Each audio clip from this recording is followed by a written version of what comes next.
আমি প্রথমে এখানে 600 গ্রাম মাংস নিলাম আর দুটো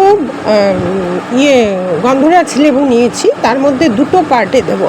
আর গন্ধরাজ লেবু দিয়ে দিলাম, নুন দিয়ে দিলাম। এবার মেখে আধা ঘন্টার জন্য এটাকে রেখে দেবো। মানে গন্ধরাজ লেবু আমি আগেই কেটে রেখেছিলাম।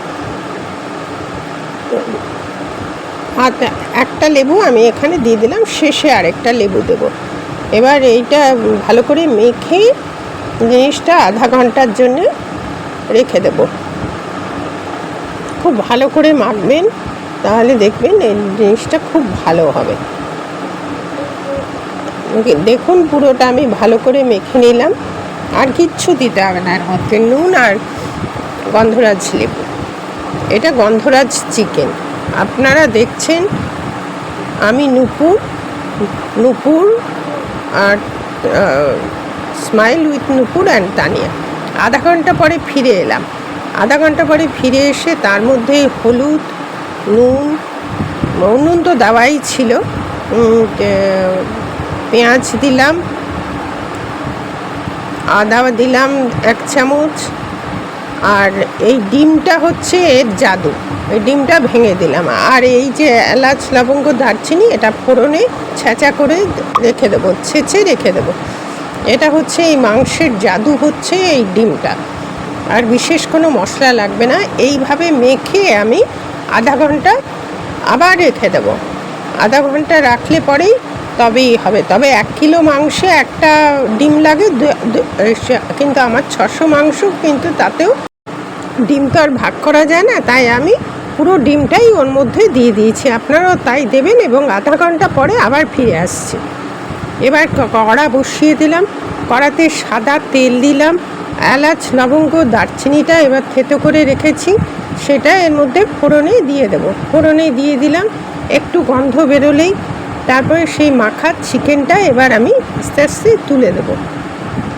দেখুন মাখার চিকেনটা গন্ধ বেরোচ্ছে, এবার আমি মাখার চিকেনটা আস্তে আস্তে তুলে দিলাম।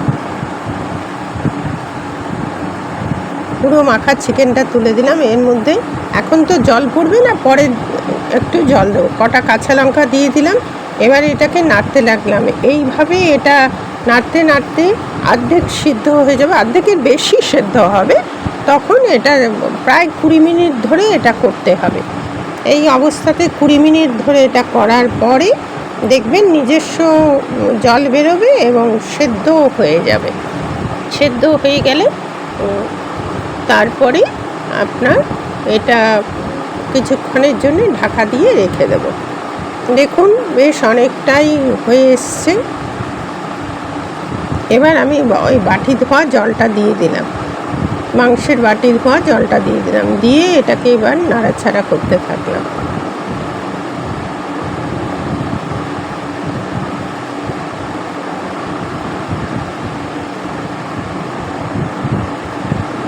দেখুন কত লোভনীয় এখনই লাগছে, কত সুন্দর লাগছে দেখতে।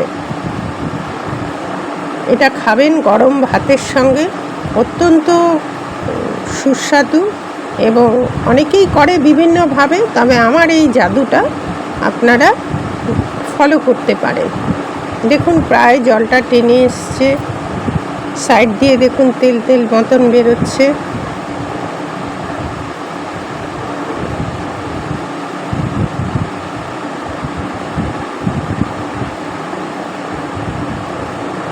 এটা আর একটু অপেক্ষা করে এবার এটাকে ঢাকা দিয়ে দেব। এটা বুঝবেন যে মাংসটা যখন গায়ে থেকে ছেড়ে ছেড়ে আসবে তখন বুঝবেন যে এটা সিদ্ধ হয়ে গেছে। এখন এর মধ্যে নুন তো প্রথমেই দিয়েছি, এখন দেব না, পরবর্তীতে দেখে এটা নুন দেব।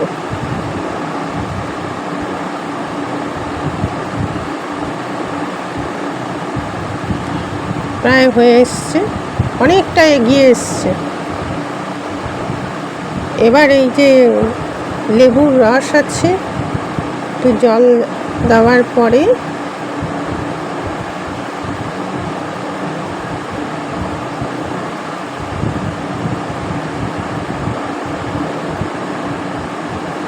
এটা বয়েলড হতে দেব।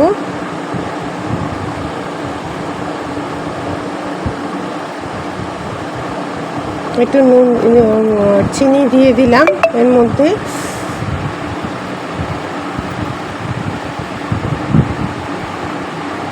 চিনি দিয়ে এবার প্রায় হয়ে এসছে।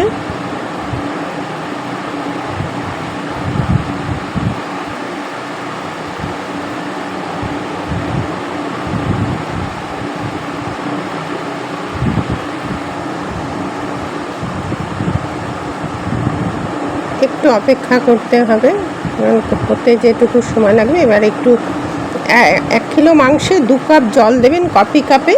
আর যেহেতু এটা কম, আমি একটু কম জল দিয়েছি বয়েলড হওয়ার জন্য, এটা দিয়ে দেবেন। তারপরে মাংসটা পুরোপুরি আমি ঢাকা দিয়ে নিলাম। এবার ঢাকা দেওয়ার পরে 8 মিনিট পরে ফিরে এলাম। 8 মিনিট পরে ফিরে এসে এবার এর মধ্যে প্রায় হয়ে এসছে, দেখুন গা থেকে মাংসটা, চিকেনটা গা থেকে বেরিয়ে এসছে। লেবুর রস, গ্যাসটা নিভিয়ে লেবুর রস দেবেন। যে অর্ধেকটা একটা লেবু ছিল সেই রসটা পুরোটা দিয়ে দেবেন। দেওয়ার পরে গ্যাস নিভিয়ে লেবুর রস দেবেন। ব্যাস হয়ে গেল আমার প্রায় চিকেন রেডি। আপনার এই লেবুর রস দিয়ে নাড়িয়ে ভালো করে তারপরে চিকেনটা আমার কমপ্লিট হলো। এবার পরিবেশনের পালা। আপনারা কিভাবে